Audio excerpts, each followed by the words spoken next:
Hi everyone, welcome to our CX series, showcase series. We'll just wait a couple more minutes for a few more people to arrive.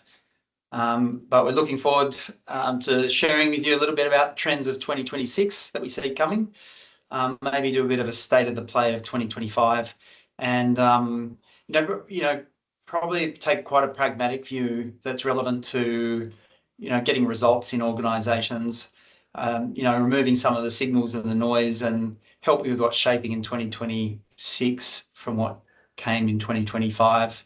Just while we're waiting for people, a couple of stats. CPM Australia in 2025 did a report that shows that service excellence importance is up from 53% in 2016 to 70% in 2025. And we're starting to hear that from some of our clients as well. So I think there's a real drive for service excellence in the upcoming year, which is exciting for us because we're all passionate about service excellence.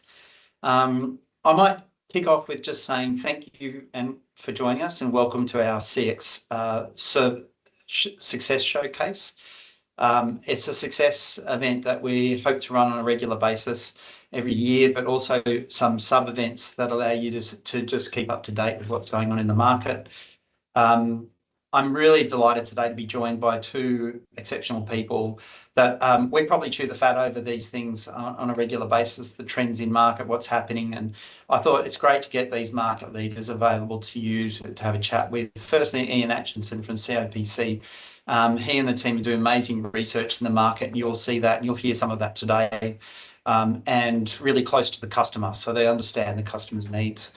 Andrew Carlton's, he works in our team here at Customer Science, but he leads the customer experience service. He's serviced over 90 clients in the last year alone, and over 150 in the last period. So it's really good to get the grassroots information about what's happening practically on the ground. And so welcome, Andrew, and thank you for joining us today.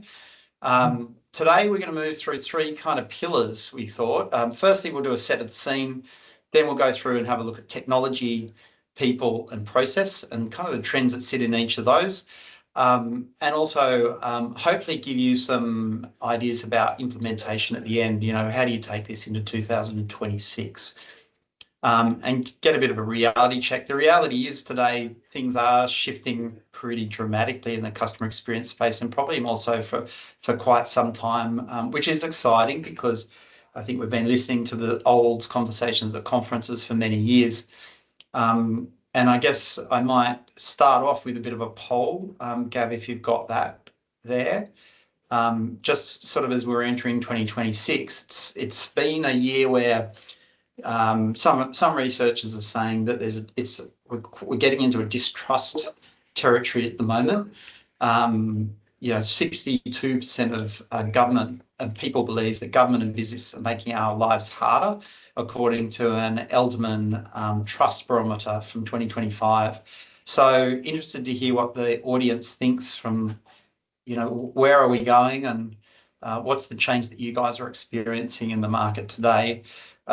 These polls we'll send back to you as well in a report at the end of this session, so you'll have a copy of what we've spoken about and what we're up to. So Gab, we'll leave that up just for half a more minute, and then I'm going to hand over to Ian and Andrew to start to talk about setting the scene for the past year.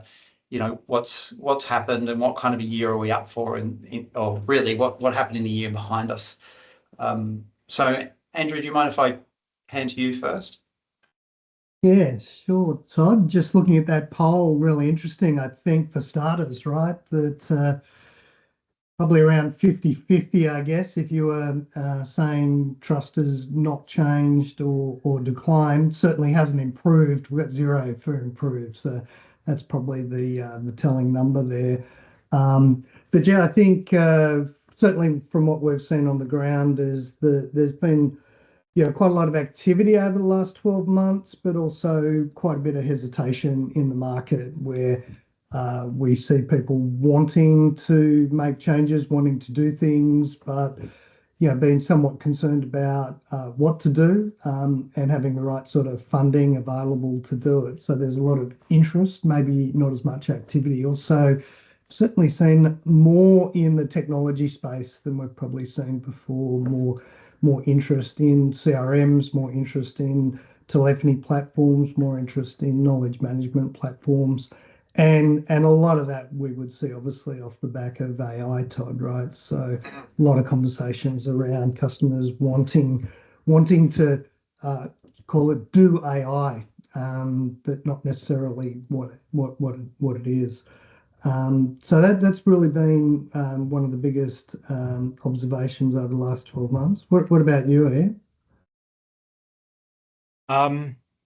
It's interesting, but both those things, talk about trust and talking about technology, come together here. So we have, and this is not just Australian data. I was looking more broadly this morning about what companies are wanting to do around AI, because as you said, a lot of the technology is AI driven, and about I suppose in Australia, about nearly everyone says they want to implement AI. So 91% of the organizations we surveyed said they either had or were planning to implement, but less than half actually have implemented. But the interesting thing is trust, in terms of can we trust AI to interact with our customers, is still pretty low. So that the amount of customer facing AI is still pretty low. It's sort of internal stuff that it's being used for. So interaction analytics, assessing sentiment, workforce management, those sorts of things are using AI where it's not directly interacting with the customer much more.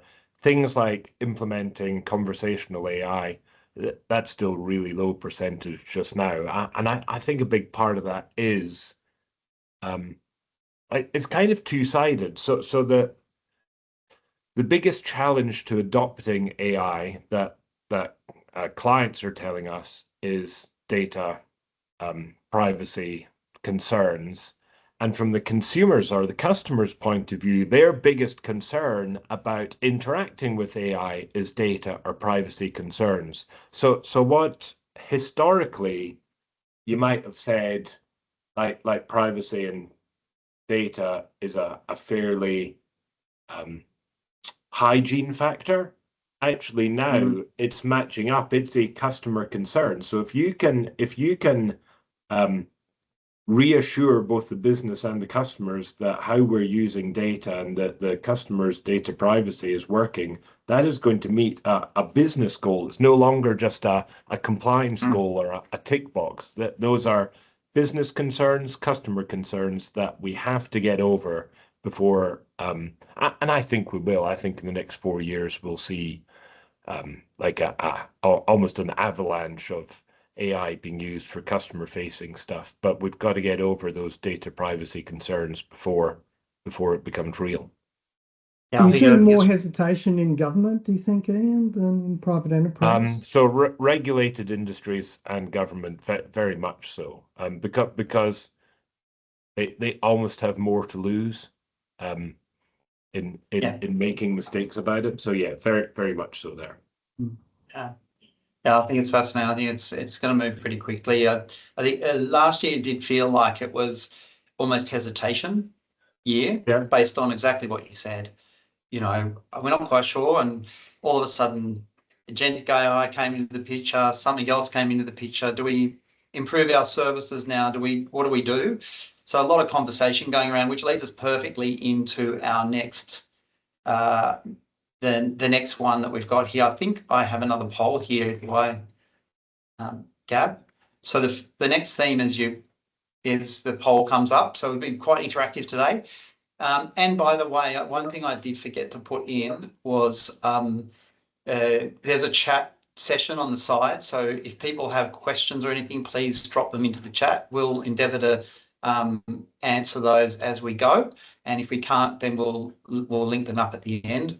But yeah, I think our next theme is all around AI. What's happening in the market? Where are we at? Reality check, but also, hey, what's going to happen next? And to Ian's point, 91% want to pursue AI. Gartner actually has exactly the same number, so it's very interesting. You've got such consistency.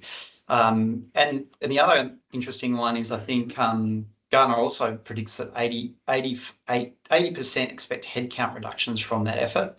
And even with that effort, people still prefer, 77% still prefer to use the phone. And AI awareness is still low at about 56%. So there's still quite a bit of work to be done. So I'm pretty keen to sort of explore the AI theme a little bit more about the future. So what's this year in 2026 hold? Shall I do the opposite this time? Go to Ian first. So we know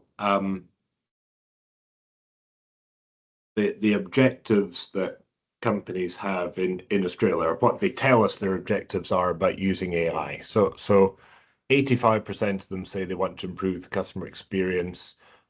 Almost 80% say they want, this is using AI in customer contact, not overall. 79%, almost 80% say they want to improve agent performance. 60% specifically mentioned wanting to reduce costs, and about half of them specifically mentioned wanting to reduce human-assisted contact, so stop phone calls, deflect work away. What I think we will see this year is an understanding. How do I put this? An understanding that using AI as for deflection, and that being a focus, is going to lead a lot of people down the wrong path. I think we've got to think about using AI to resolve customers' inquiries and to enhance their experience. So we've got to build out AI, customer-facing AI, that answers the questions accurately, saves the customer's time, understand the customer's needs. None of those are deflection as such. They're experience outcomes. And so companies will have to think very carefully about what types of interactions they're going to allow AI to interact with customers about. And the simple way of looking at that is put it into a 2x2 quadrant. Which ones have high resolution rate just now? Which ones have short handle time just now? That quadrant's probably ripe for AI interaction. More complicated, complex, emotional, important from the customer's point of view. So if it's to deal with my money or my relationships, I'd be a bit worried that about trying to get AI at the moment to manage those interactions. So that, I think we'll begin to see more and more simple interactions. Not simple is not the right word, but more and more easy to resolve interactions moving from humans into AI. Yeah, I agree. Andrew, do you want to? Yeah. Just looking at the poll, the piloting and playing around with some ideas. I think that's probably healthy, Todd. That certainly our experience probably got two really good examples on opposite ends of success. And I think it's clear that not all first endeavors down this path are actually successful. But two good examples have got one being very successful, which, as Ian said, actually were very, very purposeful, very surgical, very intended. A digital servicing company that's growing rapidly globally, did a significant amount of pre-work in terms of introducing chatbot to replace live chat and phone calls. About 12 months in, they have now achieved a 53% interaction deflection, which is quite impressive, with an 85% containment rate. And the satisfaction is probably, disappointingly, is the same as a human. I think there was an expectation that the satisfaction would be significantly higher. But yeah, they invested in knowledge management. They also invested in what we would say is supporting the digital workforce. So Mhm. when you think about, in a contact center, you've got probably a recruitment or a hiring team, you've got a training team, you've got a service support team, QA team, probably. You've certainly got a team leader supporting the team. And they actually invested in a digital support person to actually be monitoring literally the bot chat, the bot success, deflections, and managing it literally on a daily basis. So I reckon that's a really good example of the switch. The deflection there is saving on costs from, let's say, $15 a call to under $1 a call. That's like significant. Another example would be, an organization that wanted to do AI, thought they'd turn it on, and the world would change, and it actually doesn't. And that investment up front in being very purposeful, the investment in monitoring that success and that support. So yeah, I think that they'd be two good examples on either poles, Todd, where I think we're going to see more of that. Yeah. I'd only contend, Ian, I think you said 4 years. My gut feel is it's going to be sooner than that. I think the avalanche will turn as some of these pilots turn into scaling up. My sense is that it may be a little bit quicker than that. Certainly, we're seeing at an executive level a desire to move faster and get better results. And I think that's going to be a challenge for the operations folk to get it right for the customer and for their employees, but also delivering to the expectations of organisations. I think it's going to be a tough job for ops leaders over the next 2 years or so. Yeah, I love that story. I love this concept of your digital workforce needs care. And I absolutely agree with that. We are seeing people transition if they are reducing headcount because they can get containment. And thanks, Roy, because he's got a great example too. Web Messenger up there at 82% containment, 45% first call resolution, which I'll come back to for Ian as well, because I think this monitoring you might reduce your headcount by 3, but maybe one of those people becomes someone that then looks after the tool, because you can optimize further and get better benefits, which I'm sure Roy has done at Anglicare because he's a brilliant mind. And the other one that I really liked, and you presented this a while back, is you can't throw away your old measures. First call resolution is still super important. So we're still working, and I think services, businesses, still have to do the same things we were doing before around optimizing performance. We've just got a digital worker helping us get there. And I think maybe you can touch on that a little bit. And also the other question that came out, which I think is a really good one, is are these digital workers going to help us humanize more? So can this year be a year where we actually shift from just process cost out into some humanized kind of outcome? So there you go. I've thrown a grenade in there. Ian, do you want to have a tackle at a couple of those? What do you mean by humanize, though? What are we trying to achieve? So people would say, what are we trying to achieve with that? But because I think that this might be controversial. I think empathy is overrated in customer experience. Yeah. It is not overrated in situations where you need to be empathetic, but the vast majority of interactions, empathy, it's transactional, and empathy is not necessarily that important when I need to know my bank balance, or I need to know when my bins are going to get picked up, or I need to know what time the train arrives. I'm not necessarily needing empathy for those. So and what I think is the humanizing part, I still think we're a bit of a way off, because that's in the complex or the emotional interactions that I don't think we're ready yet to use AI to do that. I think the example I can think of is one of the lending organisations. It's different to humanise.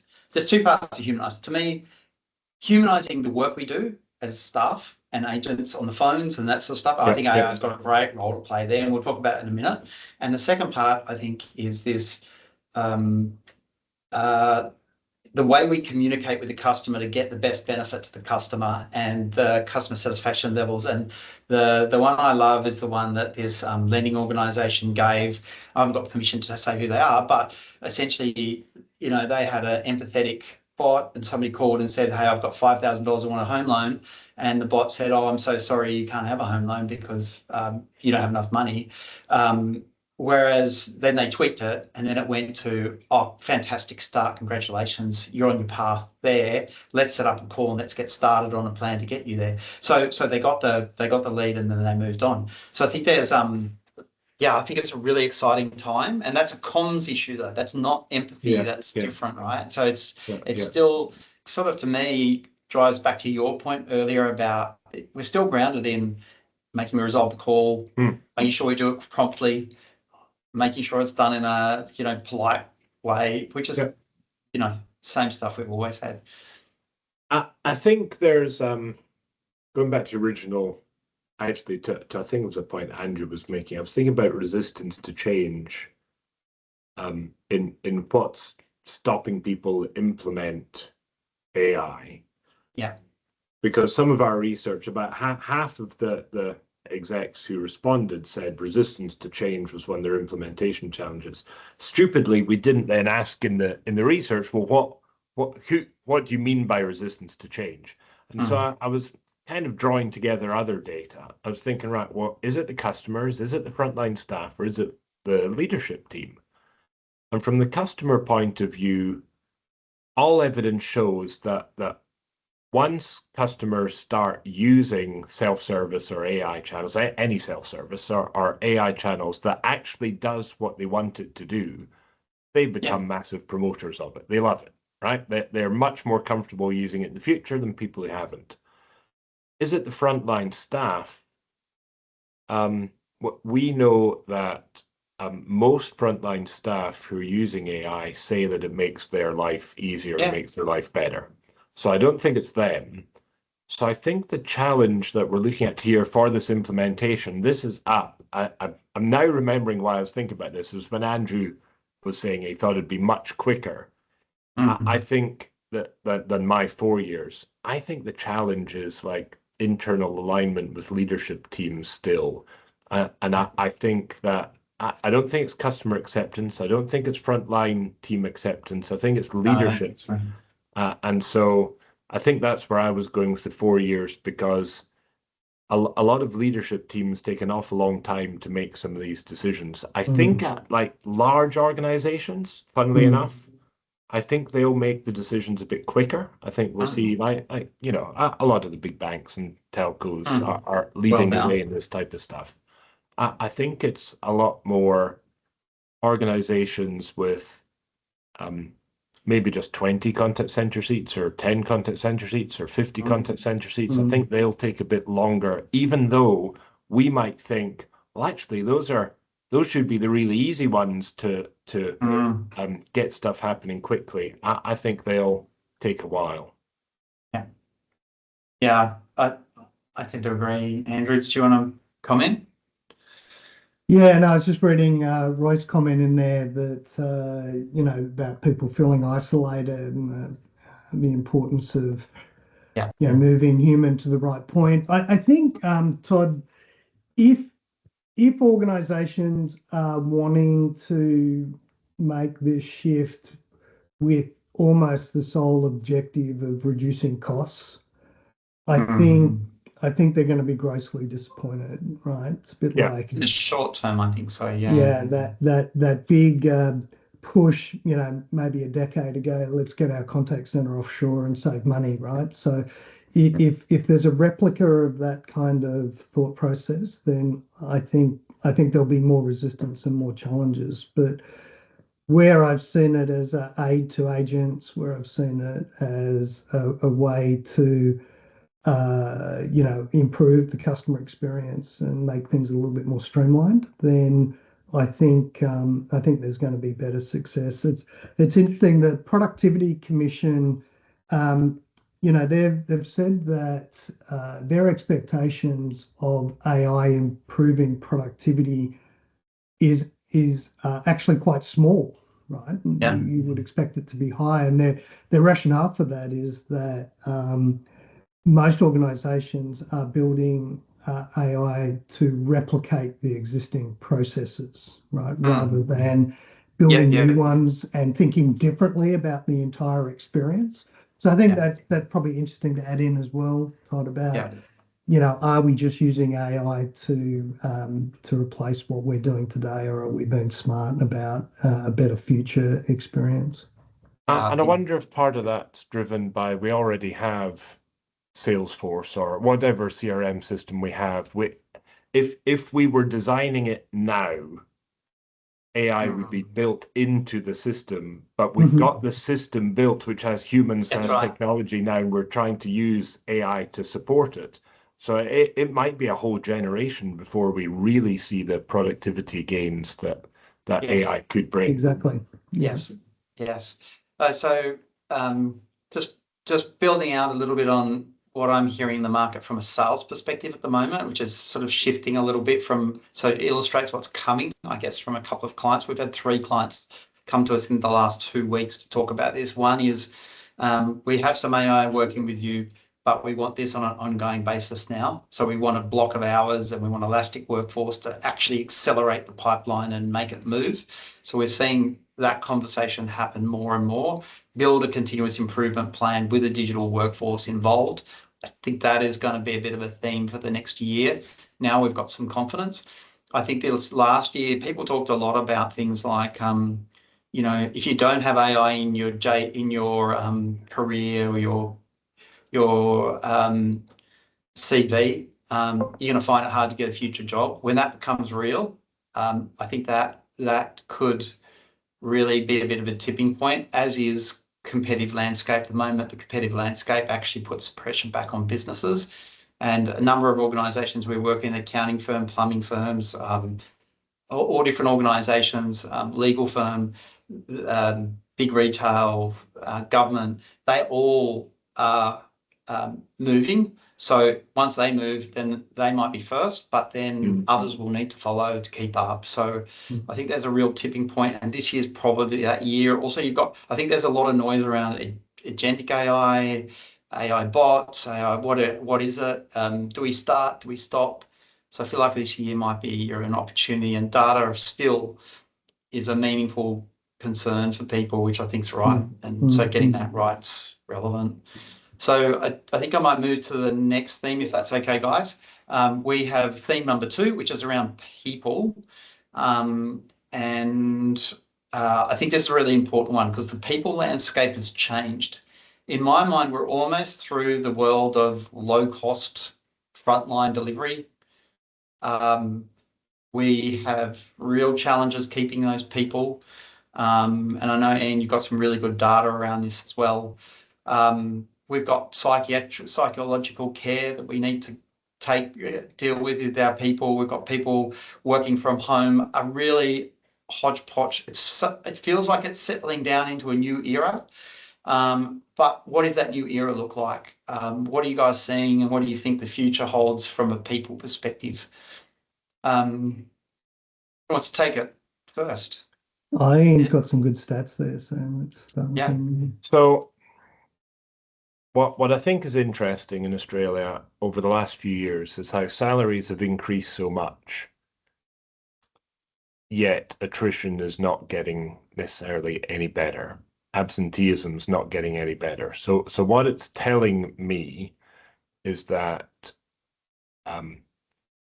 salaries as an absolute number does not impact a really bad salary impacts your dissatisfaction with the job, and you might be looking for something else. But salaries, as they have gone up, if all things were equal, you would have expected attrition to go down, absenteeism to have got better. But salaries, and I'm just looking at the numbers here. So majority of inbound customer service new hires earn between 60 and 70,000 as a base salary. There's tenured staff are earning between 70 and 77,000. There are some higher than that, some lower than that, but those are general bands. And that sounds, in my mind, for some reason, I think my mind is still stuck in 2001 when getting paid 32,000 was a big, a kind of common salary for a frontline staff member. However, 75,000 is still less than the average salary in Australia. So it seems like it's getting more, but it's still, we used to look at whether customer service jobs are valued in the country they're in, and we used to look at the average salary compared to the average contact center salary. In a place like Singapore, average contact center salaries were so far below the average salary that some could earn. In Australia and New Zealand, it's still lower than the average salary. In India and the Philippines, it's higher. So I thought it was interesting that salaries are increasing. It's becoming a much more expensive role, but we're not seeing necessarily the dial move on kind of the basic metrics, like, are we making our staff more satisfied with their jobs? Are we keeping them for longer? Are we getting them to turn up when we want them to turn up? Now, the absenteeism thing, a big part of that is driven by a country's laws around absenteeism, and where countries like Australia, New Zealand, the UK, Canada, and the US have all got, the US is slightly different labor laws, but those other four are reasonably similar, and we all have some of the highest absenteeism in the world for contact centers. From an attrition point of view, rightly or wrongly, it's still seen by most people as a stepping stone. It's a first job, and some of the smarter organizations that we work with know it's a first job, and they use that. That's where you go to learn about our company, and then you step out into another role, and it's where you learn the most about an organization. The problem for the contact center manager is the organization doesn't care that you've got to keep replacing those people that are stolen into the business. Having said that, external attrition still in Australia really high. So it's still really high, and until we make the jobs more, I don't want to just throw out motherhood statements, but make them a bit more meaningful, or provide a bit more autonomy, a bit more, I'm here to do a good job, as opposed to I'm here just to follow process. Until we can do that type of thing, I think we'll always have reasonably high attrition. Now, some organizations are much better than others, but attrition's still high. And I don't think so. That's a long way of saying, don't think by throwing money at the role we'll manage attrition. Attrition is still at its worst at the beginning, because our recruitment processes are slipshod sometimes. They're not as good as they could be. Our onboarding process doesn't provide enough care for new staff. Those first couple of months on the phones are massively stressful, but also almost as a contradiction, it's when staff are most excited about their jobs. They're most stressed, most excited, and there seems to come a time not long into their employment where they think, oh, everything that I thought this job was going to be, it's not, and that's when they start looking to leave. But it's that initial stage, that is so important for keeping people in the job. And it doesn't matter if you pay 65, 75, or 80, that's still important. Yeah. We're not going to escape this escalation in payments for people. No. It's going to keep going, isn't it? So we're not out of the woods there. So retention's important. I really like the comment that I think it's Roy made around development's one of those levers, LinkedIn and other things that in the chat here, they're important, and vision for an organisation which brings meaning to some of the things. I mean, I remember doing an awards program, and I had this great conversation with people who could link what personally was important to them to their job. you know, a debt collector, for example, and he had a view that if he did his job well, then he was going to improve the financial outcomes for the person he was talking to. That's a good place to be, but getting that link and building that link is a very different conversation. And I know Ian, you'll have this, and Andrews. There's still fundamentals here, right? We know if people do their one-on-ones, for example, on a consistent basis, that has a material impact. And there may be more, but Andrew, did you want to maybe share a little bit on your thinking and things that might? Yeah, I'm thinking that the salaries, the stats are really interesting. But it's probably the time that it had to come. We've spoken or I have anyway, with clients that, you know, this role is changing. It's becoming more professional, self-service. It means that the, you know, more basic inquiries aren't coming through. What you're left with is more complex. You need to be adding value. You need to be, you know, you need to be cross-selling. You know, you need to be doing all these other things. Technology is actually supporting you in next best offer and a whole range of things like that. So we've been talking about that for a while, and perhaps that's just now really catching up, right? That you know, the role is becoming a little bit more professional. The issue around the challenges of onboarding and some of the complexities in the job probably haven't gone away. So I don't think that increase is going to slow. I actually think it's going to increase, frankly. And as the earlier conversation with AI and changing the nature of the work. So yeah, I think a role today in a contact center looks very different than it does 10 years ago, despite some of the fundamentals of answering inquiries is still the same. But equally, with that professionalism, people are still expecting to be supported, to have caring leaders, learning more, having the tools to be able to do their job, hybrid work. Yeah. So I think also we've seen a number of government areas where that traditional bottom tier within the banding, which was almost reserved for the contact center, a lot of organizations have actually removed that band totally and pushed everybody up. So I think to some extent, you know, that 60,000, Ian, is probably starting to sound a bit low, to be honest. Yeah. So I think that's what we're saying. I don't think it's going to go away, Todd. No, I'm hearing 80s and stuff. Yeah, that's crazy. And you think a person goes to university and comes out with almost a similar salary. So it's a topsy-turvy world. Also, I think, you know, our landscape's changed for people. They're dealing with some of the pressures of doing their job. Also, this hybrid work environment, which I'd love to shift to. You know, the phone call I get is, "Oh no, I can't do that meeting right now. I've got to go and pick up my kids." I'm going, hang on, how did that become my problem all of a sudden? And I guess the world of hybrid work in the service industry has shifted dramatically, but is it settling now? Have we found our new norms? Who wants to pick that one up? I feel like there's better settled than there was.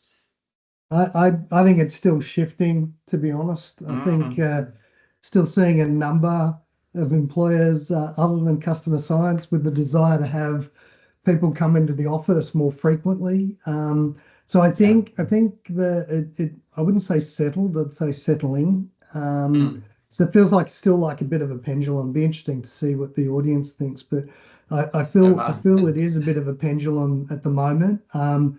And you know, it swung rapidly and severely, and it's gradually be coming back. I don't think personally we're seeing a settling. It's still, from what I've seen, it's still the number one issue for new hires above salary. From what I can see, and your data might suggest something different, but it's still there. And I think with, you know, it's still a relatively low unemployment, we might see it come back a bit. Don't know. I don't think it's settled. And I'm desperately trying to find some not yet published employee engagement data that I have. which will be published soon. So thinking about the hybrid working, there's very few organizations in Australia that force people to work entirely from home or force people to work entirely in their office. There are some, but there's few. The vast majority have some form of hybrid workforce.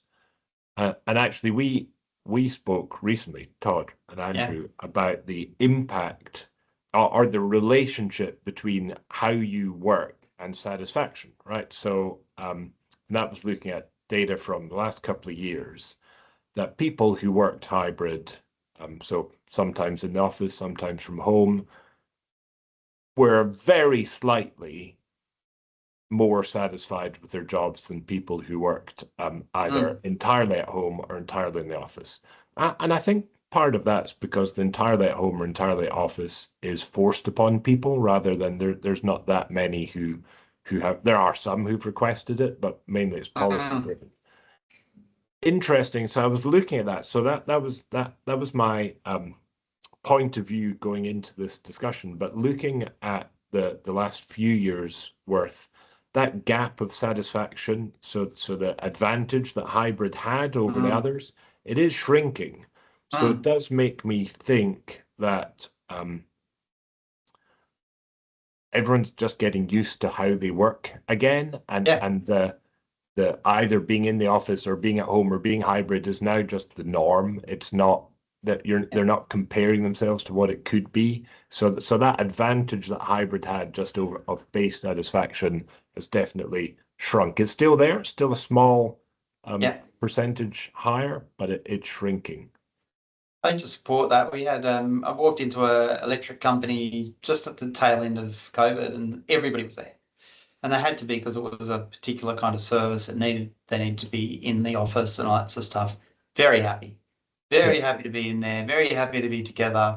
Then another organisation we had a look at, exactly the opposite. Very happy. But both had quite good management approaches, and they'd worked through kind of the challenges. So I guess it just boils down to good management again, and getting it right and what's relevant for your organisation. Definitely there's a trend that I'm certainly seeing is a real drive to go back into the, if you're not, I think that balance, there's a balancing act in there, and there is a social and health and well-being aspect to it, which we have to be careful of. I might shift into the next one as well, and I agree with you, Roy, not over yet. I think we've missed a poll, so Gab, do you mind running the next poll as we set up for the next question, which is around, we've done the people one. We're now into process and stuff, so so there you go, there are a series of options in here. The next one's theme 3. This is process. But I think, again, we've got quite an interesting process landscape where things are changing as well. We've seen a little bit around this concept of vulnerable customers. How do we manage that community? And Andrew's got some insights there from work we've done before. That's becoming a bit more of a theme. People are channel switching, which channel's right, which channel's wrong for them. This is all on a backdrop, and this is probably the one that frustrates me the most, is this idea of customer satisfaction not moving. Like for years, there's a great research piece of work that's been done in Victoria for the Victorian local governments, without naming it. It's flat. In fact, it's got worse over a course of the last 10 years.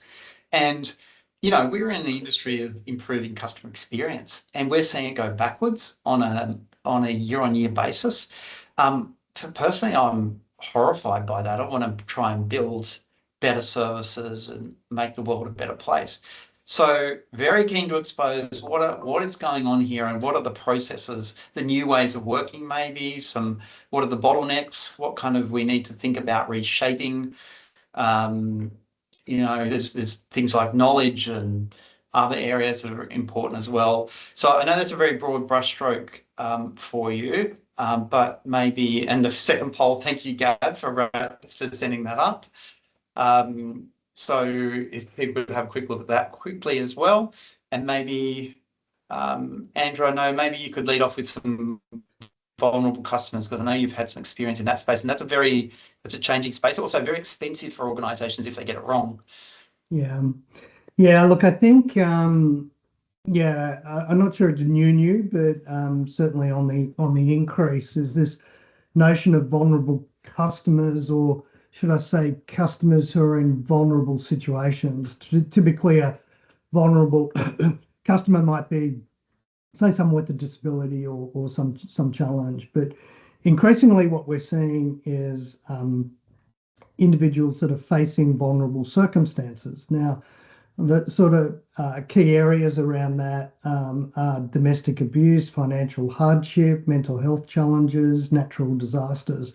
And while it's really sobering, Todd, I do have some stats that, last sort of 12, 24 months kind of stats. So they're recent, that 1 in 4 women in Australia experience domestic and emotional abuse, which is just horrifying. That 43% of the adult population have experienced a mental disorder at some time in their life, with 21 of the adult population experiencing some mental disorder over the last 12 months. That's 4 million people.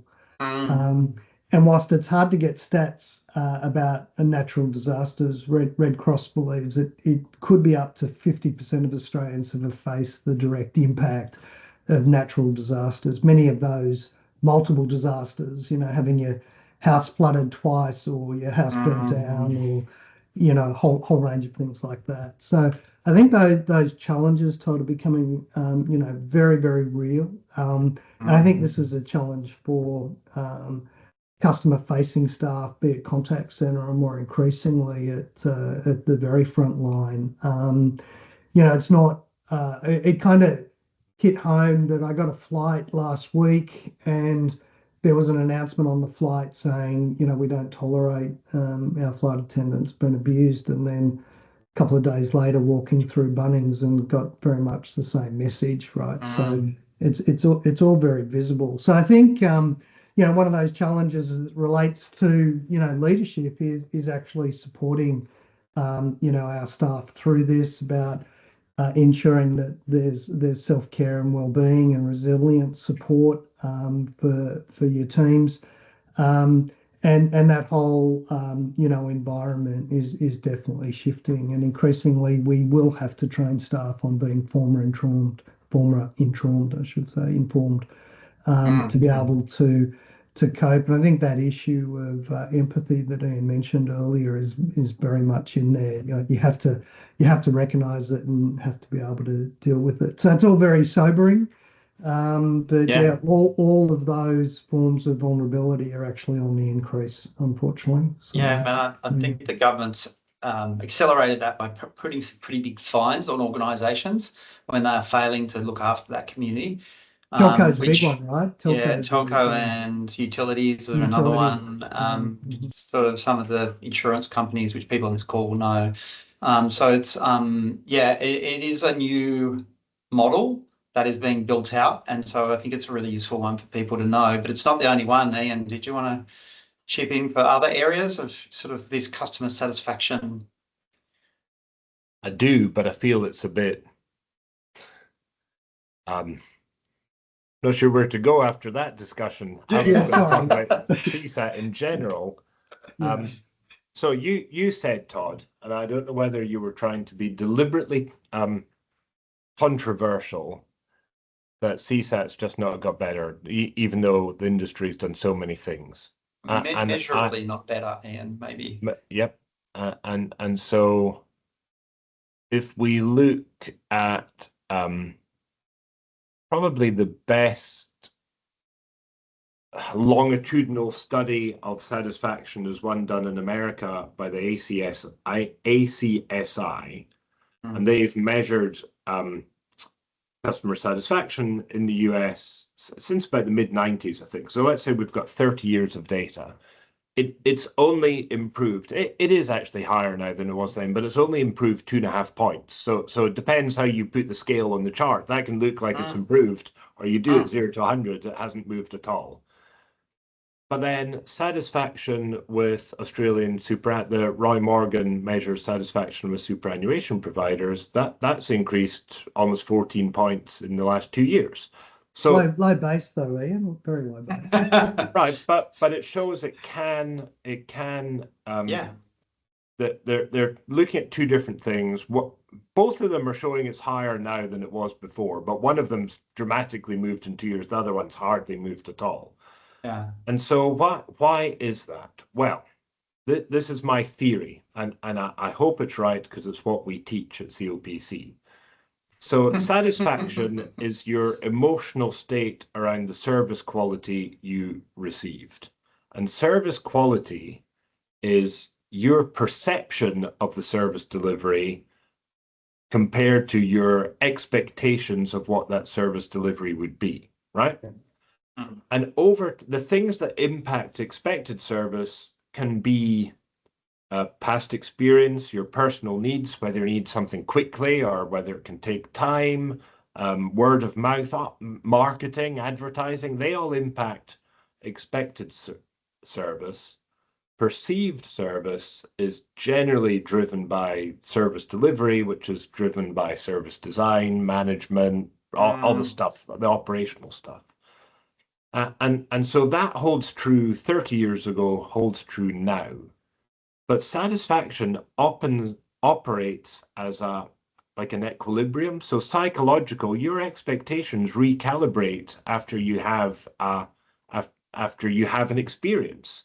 And so I think we have done a lot of things in the industry that has improved what I might call service quality, but it doesn't have that much of an impact on the emotional state, customer satisfaction, because it keeps recalibrating. And so the industry looks nothing like what it was 30 years ago now. And so you would think, well, CSAT should be up 30% because the industry is so much better. But actually, it's just that recalibration happening that, let's say we're at 85% top two box satisfaction now. That's kind of been the number, depends how you measure it. That's kind of been the number for our clients for about, COPC has been going for 30 years. It hasn't really got better. And I think it's all to do with that perception minus expectation and recalibration of expectation. Yeah. So Yeah, I Sort totally of. agree. I'm not going to take you off the hook for that one. I just chime in with Aaron's comment that Yeah. it seems like we're just trying to keep pace, and Doesn't I it? blame some of the good providers that are setting the bar, like Yeah. online shopping with Woolies. Oliver will give me a credit within 2 seconds, no argument, and then you try and do that somewhere else, and no, you got to provide evidence and all this sort of stuff. So yeah, I think as there are some really good examples of improved customer, it's just raising the bar for everyone. That recalibration. I think Aaron's point is the days of improving your CSAT probably gone, and we're just trying to sort of keep pace. Is flat going to be good enough?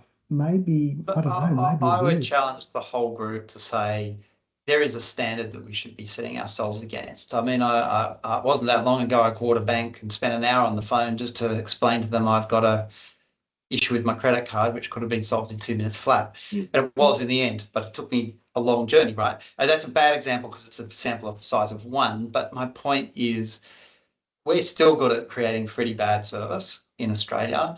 There is a benchmark that we should get to, and I'd encourage everybody to get to that. But yeah, that benchmark moves, I think, to your point, Ian, right? So ultimately it's going to move up, and we just have to try and keep pace. I mean, the amazing ability for us to go online and do things today when we feel like it, when we want to, and all those experiences are 100 times better than they used to be in the past.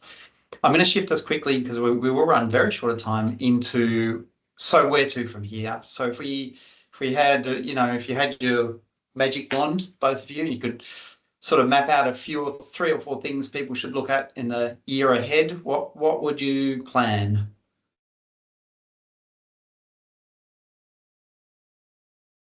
Shall I go to Andrew first? Yeah, fair enough. See you pondering.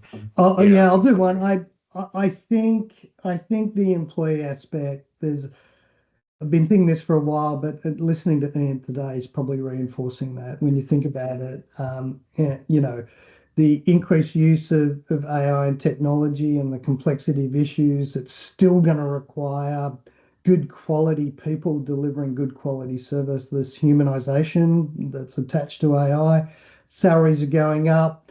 You know, the environment in terms of people suffering with vulnerabilities is increasing. Their job's going to get tougher, I think, and the reliance on our people. So I'd put down doubling down in terms of employee engagement, frankly. Otherwise, some of these technologies, improvements in customer experience, we're just not going to hit the mark. So that'd be one as a starter. Perhaps, Ian, you got another one? I've got some about people as well, but I was thinking right back to our beginning discussion about technology. I think this year, if data privacy are actually concerns about data privacy is what's slowing AI progress, you know, it's one of the top 3 inhibitors according to our research, then we've got to really focus on, well, what does that mean? What are we concerned about from a data privacy point of view from our customers and the businesses, and get that solved. So if we don't solve that, AI won't get implemented as fast as we want. I think from the people point of view, I think it's really interesting that the concerns that managers have are very different from the concerns like the team leader level or workforce planning or QAs have, which is different again from what frontline staff have. And if we had another session, I'd love to talk about the difference in concerns from them. But for frontline staff, pay obviously matters, but it doesn't matter as much as one of the key drivers of satisfaction for frontline staff is when they can see a pathway, when they can see that there's progress available in their organization, development pathway or career pathway.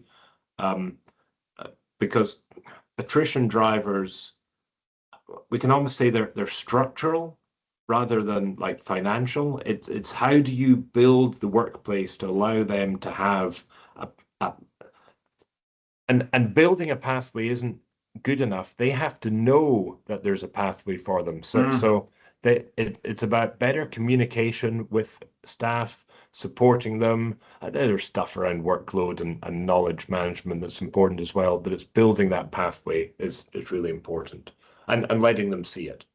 Yeah, I think I picked up a couple of other things that you guys spoke about too that I'd be putting in your backpack, I guess, to take into the planning sessions. But one of them was, you know, Ian, you spoke about you know, keeping your KPI, your numbers, and your traditional things like first call resolution and other. So you know, whether you're keep using on. technology or people, it's all still about service quality cost. Same fundamentals, right? So if you're not healthy, you know, get healthy is kind of my message on that one. And there's ways of doing that. Both our group can help you with that if that's necessary.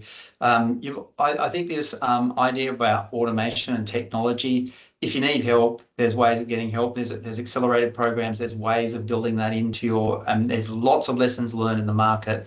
Grab those wherever you can. I think they're really important for the year ahead, even if you're just educating yourself in preparation for a conversation with the leadership team. And there's plenty of IP around the market around that stuff. So I think that's really good. And I think we just can't forget our customer journeys and, you know, where they're going and finding a way forward there. You know, if we got the right things in motion for those customers, how do we help them be successful? I think they're all the kind of key themes that sort of came out along with vulnerable customers, etc., new processes.